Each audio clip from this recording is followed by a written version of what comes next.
오늘 아버지 날이죠. 모든 아버지들께 격려를 드립니다. 고생들 많이 하셨습니다. 우리 아버지들 안에서 박수로 우리 격려하십시다. 근데 왜 아버지 날은 꽃을 안 달아줍니까? 라고 했을 때 꽃이 안 어울리는 것 같더라고요. 한 몇 번 해봤는데.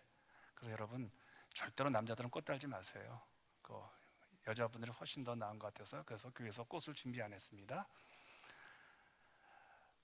요한이 본 예수라는 요한복음 시리즈 설교를 벌써 시작한 지 거의 1년이 돼갑니다. 여러분이 어떠는지 모르겠네요. 좀 예수를 좀 잘 알았으면 신앙의 가장 기본은 예수님을 알아가는 것들이거든요. 그래서 좀 예수 그리스도가 가장 잘 나와 있는 소개되고 있는 성경이 요한복음이기 때문에 여러분들에게 이것을 강의하면서 예수님을 많이 발견하고 누렸으면 하는 마음이 있습니다. 요한복음은 크게 보면요 두 부분으로 나누어서 생각할 수가 있습니다. 첫 번째 부분은 요한복음 1장부터 10장까지 오늘까지 우리가 하고 있는 그게 첫 번째 파트입니다. 두 번째 파트는 11장부터 마지막까지가 두 번째 파트죠. 첫 번째 파트는요 예수님이 유대인들에게 약속된 메시아가 바로 자기임을 여러 가지 이적들을 통해서 증명해주고 보여주고 있는 것들이죠. 그런데 예수님께서 메시아임에도 불구하고 어떻게 유대인들이 그분을 배척하는지 또한 자세하게 또한 기록이 되어 있는 것이 10장까지의 내용입니다. 그래서 예수님께서는 우리의 속죄의 양으로 오실 수밖에 없는 이유가 1장부터 10장까지 잘 소개되고 있습니다. 한마디로 너희들은 죽을 수밖에 없는 존재이며 너희들 중에 너희들 스스로 힘으로 구원에 이르게 할 수 있는 자가 아무도 없다는 사실 우리에게 보여주었습니다. 이제 두 번째 부분은요 어떻게 본다면 기독교의 가장 절정인 그리스도의 십자가 사건과 부활에 대한 내용들이 소개되고 있습니다. 여러분 1장부터 10장까지 내용을 복습을 해본다면요 보통 우리가 잘 아는 그런 3대 절기들이 다 소개되고 있습니다. 유월절을 배경으로서는 우리 예수께서 오병이의 기적을 통해서 영생은 이 땅의 떡을 통해 얻어지는 것이 아니라 하늘의 떡이신 예수 그리스도를 먹어야 영생이 우리에게 허락이 되어지는 것을 6장에서 보여주고 있죠. 그 엄청난 기적을 일으킨 다음에 주님께서는 제자들에게 갈릴리 호수 건너편으로 건너가라고 말씀을 해주십니다.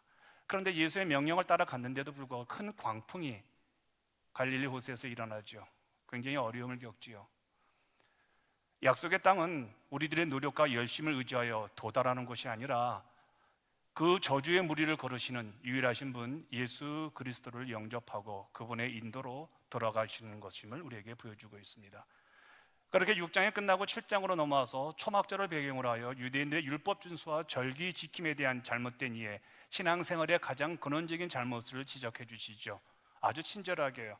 유대인들은 초막절에 제단에 물을 붓고 커다란 촛불을 밝히는 그런 예식을 행합니다. 주님은 7장에서 누구든지 목마르거든 내게로 와서 마셔라. 즉 내가 물이니 엉뚱하게 제단에다 물 갖다 붓지 말고 나를 먹으라고 나를 믿으라 말씀을 하시죠.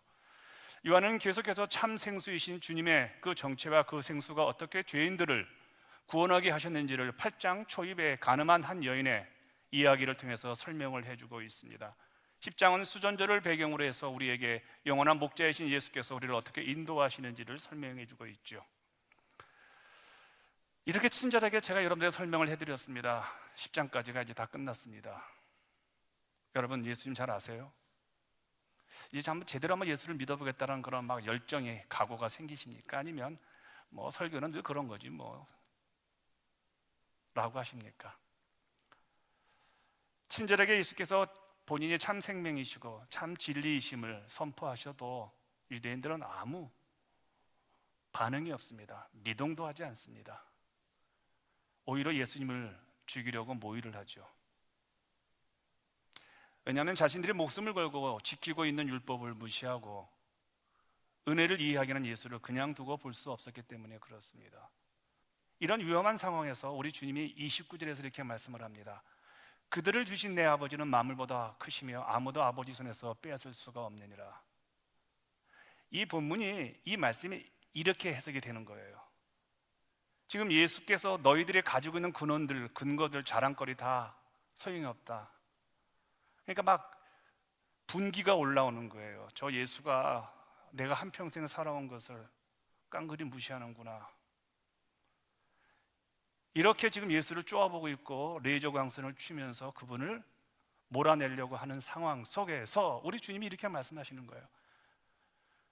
나를 아버지 손에서, 너희들이 나를 죽이려고 하고 너희들이 무슨 모함을 꾸미는지 너희는 나를 아버지의 손에서 빼앗을 수 없다라고 이 얘기를 해요.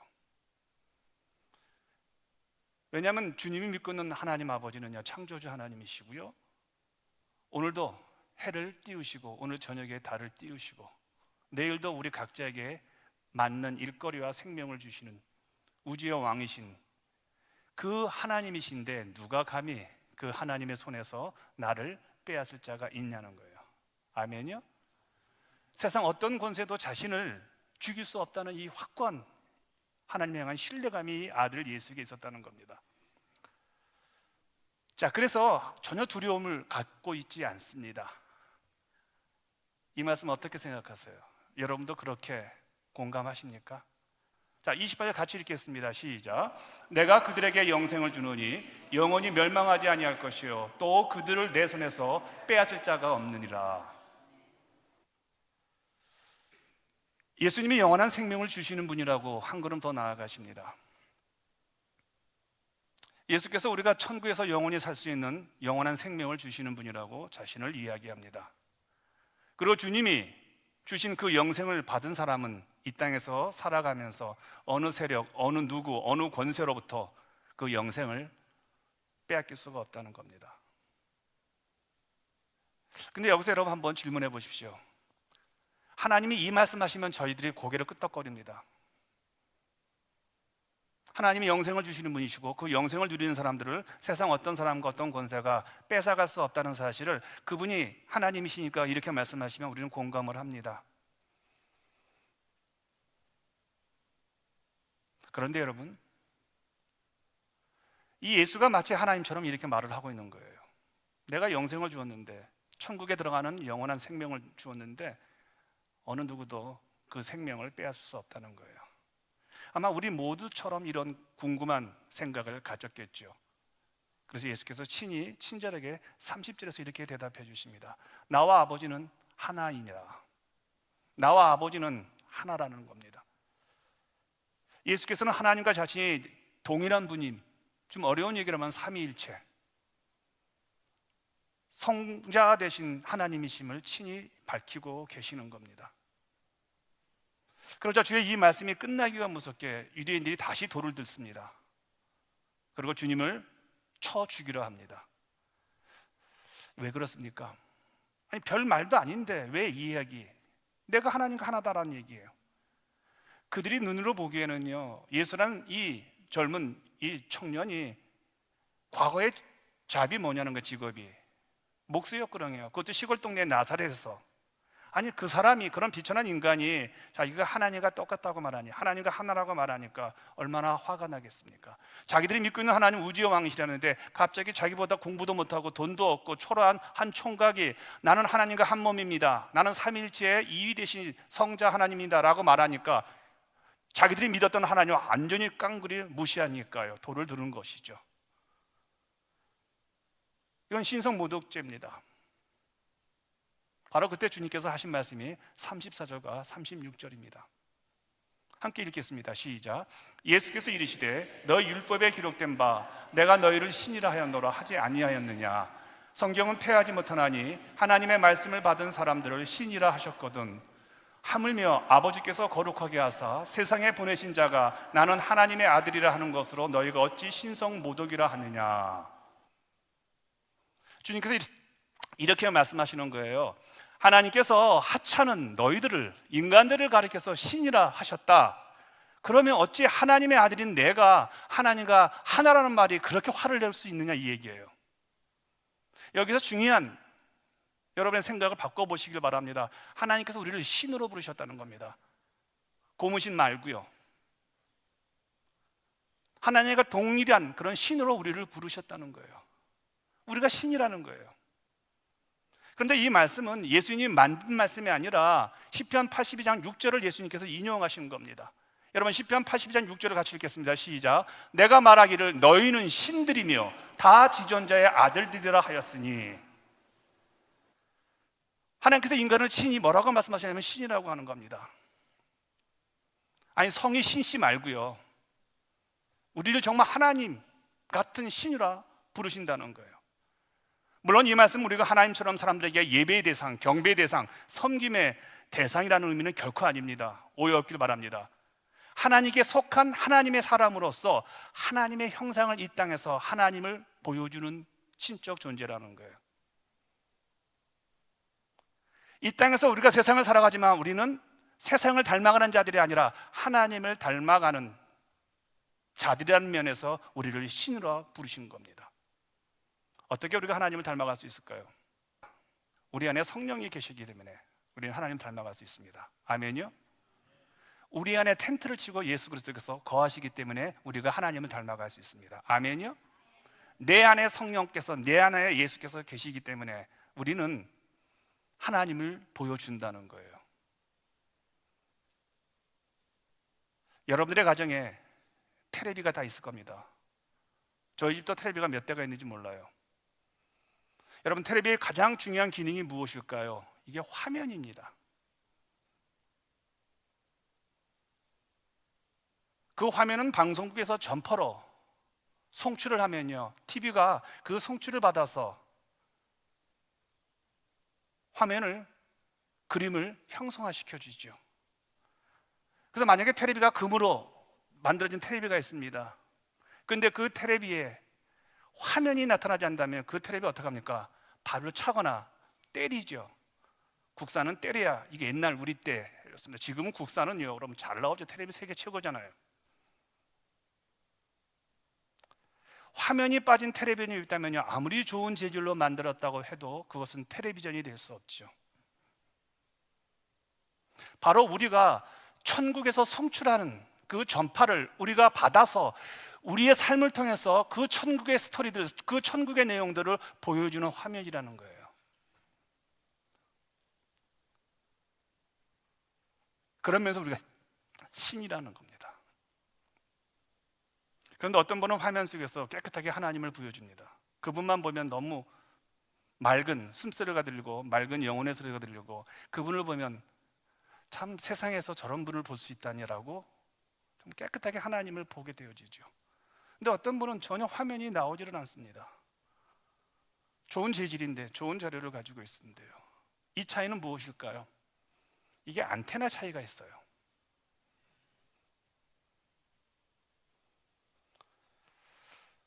무슨 말입니까? 하나님이 보내주는 것을 우리가 받아 화면으로 보여주는 사람은 예수 그리스도를 반드시 믿어야 한다는 겁니다. 여러분, 안테나는 화면과 TV와 보내는 송출 방송국의 사이의 장애물들을 이 안테나가 해결해 주는 역할을 합니다. 저희 옆집에 미국 나이 드신 할머니 할아버지가 사시는데, 이분들은 지금도 텔레비를 안테나 가지고 텔레비를 봅니다. 그래가지고 할아버지가 위험하게 그 안테나로 올라갑니다. 그럼 와이프 되시는 그 여자분이 전화로, 아니 그쪽 말고 이 영감탱이 왼쪽 막 이러면서, 그러면 나와, 그러니까 잘 나와 그래요. 그리고 또 어느 날 올라가요. 그러면 얘가, 저 양반 굉장히 검소하신 분이죠. 지금 안테나가 어디 있습니까? 다. 예수님은 하나님과 우리 사이 화면을 방해하는 모든 장애물, 근본적인 죄를 위에 십자가에서 죽으셨죠. 이제 하나님과 우리 사이에 가로막힌 장애물은 없습니다. 하나님을 우리에게 송출하면 우리는 우리의 삶을 통해서 예수 그리스도와 하나님의 영광스러운 천국을 보여줄 수 있습니다. 결국은 하나님께서 송출을 하면요, 그 안테나를 통해서 하나님이 우리의 화면 속에서 우리의 인생의 삶 가운데 드러나는 것이죠. 이제 우리가 할 일이 한 가지가 있죠. 좀 더 투명하게 하나님을 보여주는, 늘 유지하는 삶이죠. 주의 도움을 힘입어서 영성을 지닌 우리가요, 하나님의 사람으로서 어떻게 살아야 합니까? 정직하고 진실하고 깨끗하고 순종의 사람으로 살아가는 것이죠. 그러기 위해서 여러분, 우리의 안테나를 매일 점검하셔야 합니다. 일정한 시간을 개인 경건 시간으로 투자하셔야 합니다. 하나님과 함께하는 시간을 어떻든 여러분 확보하셔야 합니다. 늘 내가 하나님을 향해서 내 안테나가 바르게 세워졌는지를 점검하셔야 합니다. 하나님께서 주신 내 인생의 화면으로 예수 그리스도의 십자가를 안테나 삼으셔가지고 하나님께 늘 초점을 맞추시고 그분이 주시는 은혜 안에서 주님을 닮아가시고 진정한 하나님의 사람이 되었으면 하는 마음이, 아마 그런 마음 속에서 우리 예수님도, 우리 하나님도 우리에게 너희를 내가 신이라 부르고 싶다, 그리고 나의 지존자의 아들로서 딸로서 너희들을 삼고 싶다. 근데 이렇게 살아가려면 참 많이 어려움이 있습니다. 정말 어려움이 많습니다. 우리들은 어려움을 좀 피해가려고 그러고 좀 쉽게 예수를 믿으려고 하는데, 이렇게 예수를 믿는 사람들에게는 굉장히 큰 어려움이 있는데 그 어려움과 비례함으로써 하나님의 도우심이 있습니다. 그래서 오늘 주님이 이렇게 말씀하십니다. 그런 큰 화면으로 하나님의 나라를 보여주고 그런 희망과 소망을 품고 살아간 너희들을 내가 세상 가운데 뺏기지 않고 너희들을 보호하겠다는 겁니다. 그것이 39절입니다. 그들이 다시 예수를 잡고자 하였으나 그 손에서 벗어나 나가시니라. 여기서 그들이란 예수를 돌로 쳐 죽이려는 유대인들을 말합니다. 그런데 그들이 집요하게 다시 예수님을 죽이려고 합니다. 어쨌든 간에 예수를 돌로 쳐 죽이려고 합니다. 그런데 어떻게 되었습니까? 예수님이 돌 맞아 죽었습니까? 오늘 본문은 그렇게 말합니다. 그 손에서 벗어나 나가시니라. 주께서 그들의 손에서 벗어나셨다는 겁니다. 그들의 음모에서, 그들의 계획에서요. 한마디로 말한다면요, 유대인들의 계획이 실패로 끝난 겁니다. 근데 여러분, 여기서 한번 쉼표를 찍겠습니다. 저를 잘 따라와 주시길 바랍니다. 지금 이 본문에서 유대인들의 숫자가 1명 아니면 2명이기 때문에 예수님이 도망가니까 못 잡았다, 그렇게 생각하십니까? 예, 그럴 수 있습니다. 2-3명이면. 근데 이날이 이스라엘 3대 명절 중에 하나인 수전절입니다. 수전절은 예루살렘에요, 수많은 사람들이 몰려드는 그런 명절 중에 명절입니다. 아마도 예루살렘 성전은 수많은 인파로 꽉 찼을 겁니다. 24절은 이 유대인들이 예수를 포위할 정도의 많은 숫자였음을 우리에게 보여주고 있죠. 유대인들이 에워싸고 한두 명이 아닌 큰 숫자가 예수님을 포위하고 돌로 죽이려는 상황이었음을 우리는 확실히 깨닫게 되어지죠. 그런데 예수께서 여유 있게 그 수많은 사람들 틈에서 돌에 맞지 아니하고 어떻게 벗어날 수 있겠냐는 거예요. 조금 전 제가 소개한 29절의 말씀 기억나십니까? 내 아버지는 만물보다 크시매 아무도 아버지의 손에서 빼앗을 수 없느니라. 할렐루야. 이유가, 답이 무엇일까요? 지금 누가 예수님을 붙잡고 있습니까? 오늘 본문에 보면요, 하나님의 손이라고 말합니다. 하나님께서 예수 그리스도를 붙잡고 계시기 때문에 세상의 어떤 세력도 어떤 권세도 예수님을 붙잡을 수 없다는 겁니다. 우주의 왕이신 하나님께서 자신의 아들 예수 그리스도를 붙잡고 있는데 감히 어느 손이 주님을 빼앗을 수가 있습니까? 이 말씀 위로받기를 바랍니다. 지금 어떤 손이 여러분을 붙잡고 있습니까? 하나님의 손이 아닌 것에 여러분 흔들리지 마시길 바랍니다. 교회란, 성도란 그들의 손이 하나님의 손을 붙잡을 수 있도록 도와줄 책임을 갖고 있는 것이죠. 여러분, 이 세상에서 나를 에워싸고는 손들이 하늘의 별처럼 많을지라도 그 손들이 모두 몸서리칠 만큼 무서운 손들일지라도 하나님의 손 안에 있는 나를 빼앗을 수가 없습니다. 그 어떤 손, 그 누구의 손도 하나님의 손 안에 있는 나를 해칠 수가 없다는 겁니다. 왜냐하면 나를 붙잡고 계시는 그 하나님, 우주의 왕 만유의 주신데 누가 감히 나를 흔들어대고 누가 감히 나를 빼앗을 수 있겠냐는 거예요. 죽음마저도 나를 앗아갈 수 없다는 겁니다. 바울 선생이 말했잖아요. 죽음아 너희 쏘는 것이 어디냐. 얼마나 담대하면 죽음아 와봐라, 죽음아 한번 나 쏴봐라, 그 얘기예요. 나를 붙들고 계시는 하나님 아버지의 손은 영원한 생명의 손이기 때문에 그렇습니다. 우리가 잡고 있는 손이 여러분 다윗을 좋아하시죠? 다윗은 참 불행한 삶을 살았던 인물입니다. 아들이 반란을 일으키죠. 그리고 딸내미가 강간을 당합니다. 콩가루 집안이죠. 이런 다윗의 모습이 시편 3편이 보여주고 있습니다. 아들 압살롬의 반란을 피해서 경황 없이 맨발로 도망갑니다. 여러분, 아들이 반란을 일으키는데 어떻게 옷차려 입고 도망갑니까? 정신이 없는 거죠. 여러분, 자식의 칼을 들고 아비를 죽이려 하는데 얼마나 참담한 마음입니까? 주위 사람 보기 얼마나 민망하고 수치스럽습니까? 저 집은 예수 믿는 집인데 아이고 자식 새끼들 저렇게 아버지를 애비를. 그의 탄식의 시편 3장 1절과 2절에서 이렇게 소개되고 있습니다. 여호와여 나의 대적이 어찌 그리 많은지요. 일어나 나를 치는 자가 많으니이다. 많은 사람이 나를 대적하여 말하기를 그는 하나님께 구원을 받지 못한다 하나이다. 맨발로 도망치는 다윗을 보고 수많은 사람들이 저가 믿는 하나님으로부터 저는 저주를 받았다. 더 이상 하나님이 저를 구원해 주지 않을 것이다 라고 이야기를 합니다. 얼마나 수근거리고 있습니까? 아니 예수를 믿는 가정인데 왜 이렇게 우환이 끊어지지 않고 일어나느냐.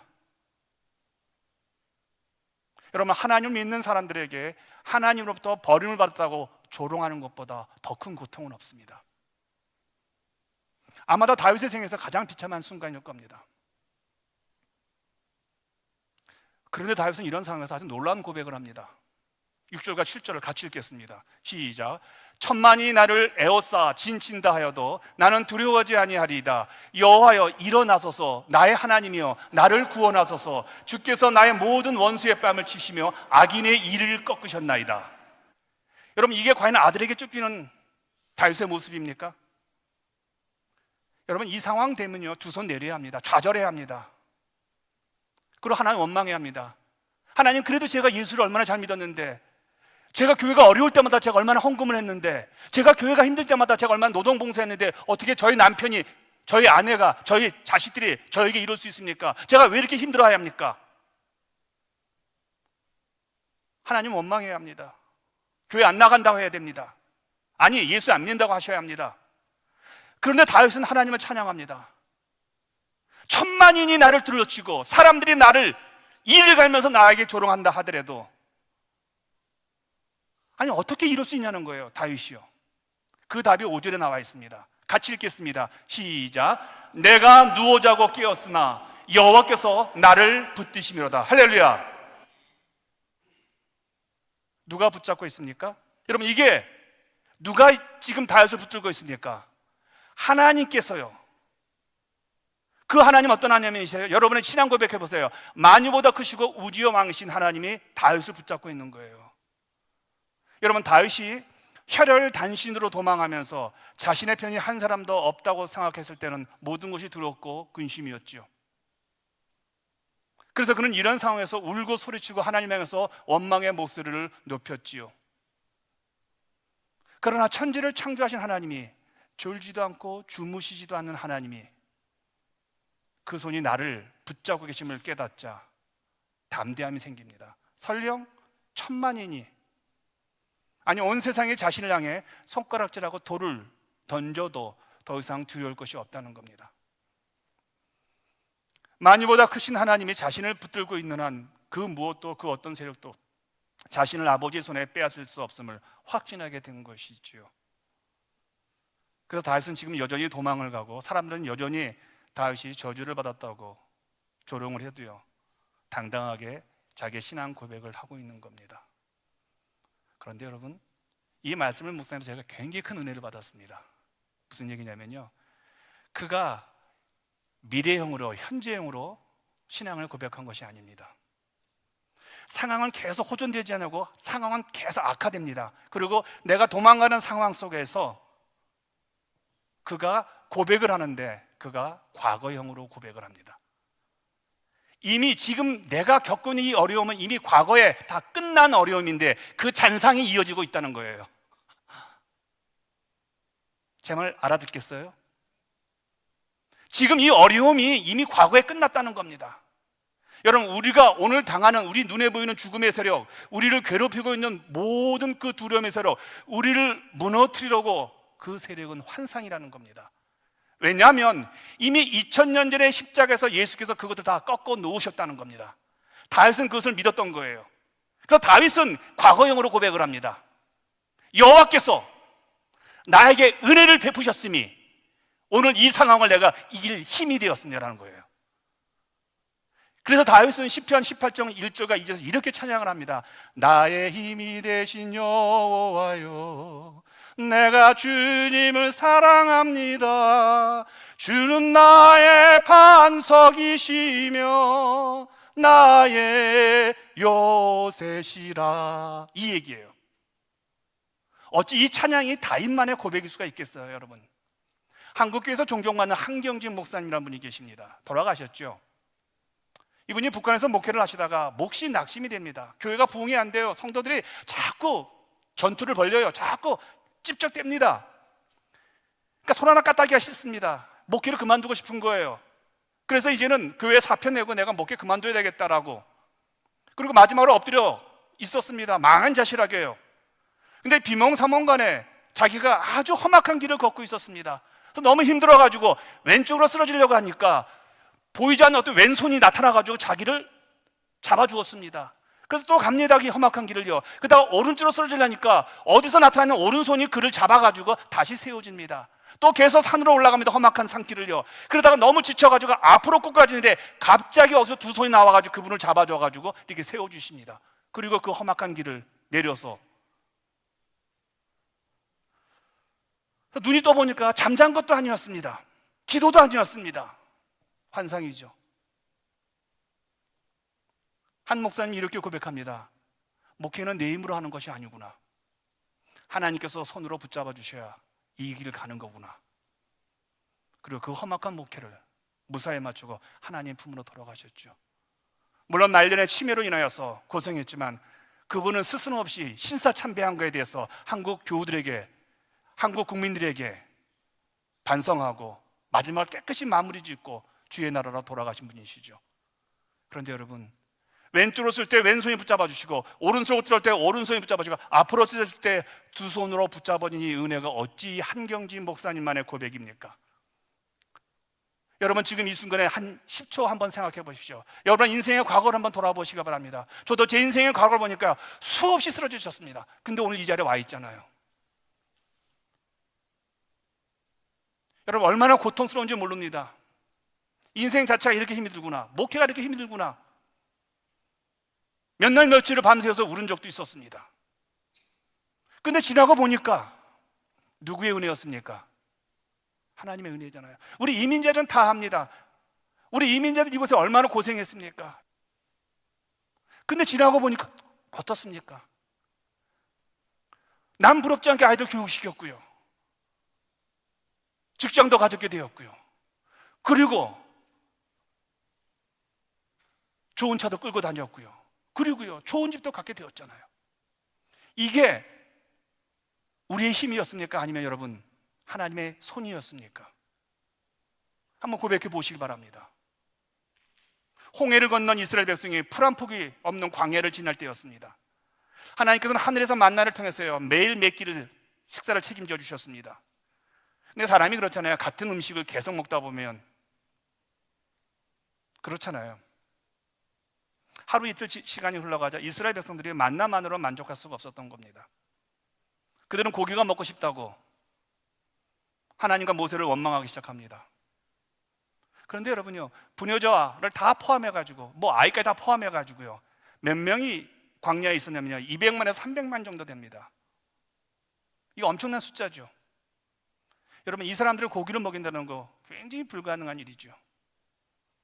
모세는 그만 근심에 빠지고 말았습니다. 어떻게 이 사람들 다 먹일 수 있느냐의 얘기예요. 그때 하나님께서 모세에게 말씀하신 게 민수기 11장 23절입니다.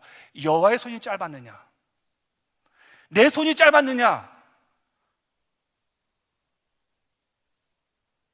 모세와 함께 하시는 하나님의 손을 망각하면 이런 근심이 들어옵니다. 여러분 공감하시죠?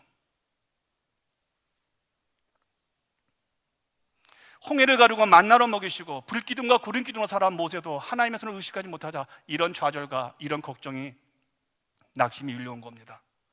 이렇게 좌절하고 낙심하고 있는 모세에게 주님이 이렇게 말씀하시는 거예요. 언제 내 손이 짧아서 너를 구원하지 못한 적이 있느냐? 언제 내 능력이 없어서 네가 고생한 적이 있느냐? 내가 언제 손이 짧아가지고 네가 원하는 것을 내가 안 들어준 적이 있겠냐는 거예요.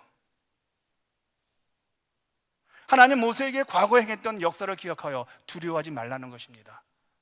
그렇죠 여러분요, 모세처럼 다윗처럼 오늘을 보지 마세요. 어저께까지 나를 어떻게 하나님이 인도하셨는지 보시길 바랍니다. 미래 두렵지요. 그러나 어저께까지 하나님 어떻게 나를 이 자리까지 오게 하셨는지 그 하나님을 바라보시길 바랍니다. 그렇다면 오늘 내일 그분의 손이 나를 붙잡지 않겠습니까? 나를 인도하지 않겠냐는 거예요. 여러분 닥터 지바고라는 영화 보셨죠? 굉장히 아름다운 영화죠. 한국에서는 케이블 TV가 등장하면서 닥터 지바고를 매일 틀어줬습니다. 제가 젊은 시절에요. 무지하게 봤어요. 하여튼 간에요. 외워요. 왜 그 드라마를요. 근데 여러분 그 닥터 지바고를 보면 참 아름다운 영화라고 생각하시는데 무엇 때문에 아름다운 영화라고 생각하십니까? 근데 닥터 지바고에서 많은 사람들이 좋아하는 이유가 뭐냐면 지바고와 라라라는 그 연인 때문에 그 사랑이 참 아름답죠. 그 모스크바의 그 아주 그냥 그 서론에서 펼쳐지는 그 아름다운 사랑이죠. 러브스토리 집중해서 기억을 합니다. 근데 전 개인적으로요 마지막 장면을 아주 인상 깊게 기억하고 있습니다. 닥터 지바고 형이 지바고의 친딸을 찾으려고 애를 씁니다. 그러다가 한 소년을 만납니다. 한 소녀를 만나죠. 분명히 딸인 것이 맞다고 생각을 합니다. 형이요. 그래서 이 소녀에게 이런 질문을 합니다. 너는 왜 아버지와 헤어지게 됐느냐? 소녀가 당황해합니다. 왜냐하면 가슴 아픈 사연이 있었기 때문에 그렇습니다. 그래서 얼버무리면서 이렇게 소녀가 답을 해버립니다. 그때는 전쟁 중이었잖아요. 거리는 온통 불바다였고 아버지가 저를 보여줄 수 있는 상황이 아니었습니다. 그러자 이 장군이 다그치면 다시 묻습니다. 아니야! 아버지와 헤어진 진짜 이유가 있지 너에게. 하는 수 없이 소녀가 가슴속에 묻어뒀던 말을 꺼냅니다. 사실은요 아버지가 제 손을 놓아버렸어요. 그러자 장군이 단호한 어조로 말을 합니다. 그러면 그렇지, 얘야 그 사람은 내 아버지가 아니다. 아버지는 어떤 상황에서도 자식의 손을 놓지 않는다. 여러분 아버지가 절대 자식의 손을 놓을 수 있습니까? 오늘 예배 초대 제가 말씀드렸죠. 다니브강에서 7초 만에 수장된 그 배에서 그 배를 올려놓고 보니까 50대 먹은 외할머니가 6살 난 외손녀를 가슴에 풀어안고 죽었습니다. 여러분 물살에 떠내려가는 소녀를 어떻게 포기할 수 있어요? 내 눈에서 죽어가는 내 아들이 있는데 어떻게 손을 끊어서라도요 피를 그 아들에게 먹여서라도 내 심장을 끄집어내가지고 그 아들을 먹여서 살릴 수만 있다면요, 이게 부모의 마음 아니에요? 어떻게 자식을 놓을 수 있어요? 위기에 처해 있는 자식을요. 그렇다면 하물며 당신의 독생자를 십자가에서 우리를 위해서 내어주신, 그렇게 죽기까지 우리를 사랑하시는 하나님께서 우리를 포기할 수 있겠냐는 거예요. 어찌 우리를 놓아버릴 수 있겠냐는 거예요. 여러분 하나님은 분명한 어조로 어떤 경우에도 우리를 꼭 붙잡아 주실 걸로 이야기를 합니다. 그 말씀이 이사야 49장 15절입니다. 같이 읽겠습니다. 시작. 여인이 어찌 그 젖먹는 자식을 잊겠으며 자기 태에서 난 아들을 긍휼히 여기지 않겠느냐. 그들은 혹시 있을지라도 나는 너를 잊지 아니할 것이라. 내가 너를 내 손바닥에 새겼고 너의 성벽이 항상 내 앞에 있나니. 이런 핏덩이 같은 어린아기가 엄마의 손이 하면 살 수가 없잖아요. 그런데 여러분 그런 엄마도 자식을 버리는 경우가 있습니다. 그런 부모도 자식을 포기하는 경우가 있다는 거예요. 여러분 엄마가 자식을 포기하는 경우라면요 이유가 있겠죠. 여러분 부모는 자식을 포기할 수 없으면 죽으면 죽었죠. 근데 자식이 포기할 정도라면요 분명히 이유가 있겠잖아요. 우리는 그 이유를 들어보면 압니다. 고개를 끄덕거립니다. 우리는 그런 눈물을 흘립니다. 웁니다. 그런데 여러분요 하나님은 엄마가 아이 손을 놓는 경우라도 우리의 손을 놓지 않는다고 합니다. 왜 그런지 아세요? 우리를 잊지 않기 위해서 손바닥에 내 이름을 써놓았다는 겁니다. 나를 잊지 않기 위해서 손바닥에 양승원 이름을 써놓으셨다는 거예요. 여러분 우리가 가끔 가사가 있지 않아가 노래 부를 때 여기다 쓰지 않습니까? 이건 문학적인 표현입니다. 여러분요 하나님께서 여러분요 엄마가 아이를 놓아버릴 경우, 엄마가 아이를 포기하는 그런 경우가 분명히 있기 때문에, 하나님도 우리의 부모이기 때문에 하나님은 그런 경우 온다 할지라도 절대로 안 잊겠다고 우리의 이름을 자기의 손바닥에 새겨 놓으셨다는 거예요. 그게 십자가입니다. 그게 십자가에서 못을 박으면서 세 개의 못자국에 세 개의 글자로 내 이름 석자가 들어간 겁니다. 하나님께서. 여러분 그 하나님 믿으세요? 이 하나님의 손이 우리와 함께하는 한 이 세상의 그 무엇도, 그 어려움도, 그 두려움도, 죽음의 공포조차도 여러분 우리를 어떻게 감히 빼앗을 수 있습니까? 여러분 가운데 이런 믿음이 있음에도 불구하고 혹시 여러분의 계획이 기대하는 대로, 소망하는 대로 이루어지지 않고 무산되고 있는 분에게 위로를 전합니다. 두려워하지 마세요. 계획대로 안 된다고, 인생 계획대로 안 된다고, 자식 농사 내 마음대로 안 된다고, 여러분의 계획이 무산되는 그 시작부터 하나님의 손에 의해서 하나님의 계획이 시작이 되어집니다. 그러므로 망하는 것을 두려워하지 마십시오. 바닥인 것을 두려워하지 마십시오. 여러분의 뜻이 망하는 바로 그 지점이 하나님의 손에 의해서 하나님의 뜻이 흥하기 시작하는 출발점이 된다고 말합니다. 우리가 죽는 바로 그 순간에 우리는 영원한 본영으로 들어가잖아요. 천국의 삶이 시작이 되어지잖아요. 하나님께서 여러분을 깨트리시고 쉬게 하시는 것을 두려워하지 마십시오. 제가 예전에 켄터키 루비에서 공부할 때요, 한 자동차 회사가 이런 광고를 내보냈습니다. 절벽에서 자동차가 떨어졌는데도 자동차가 멀쩡해요.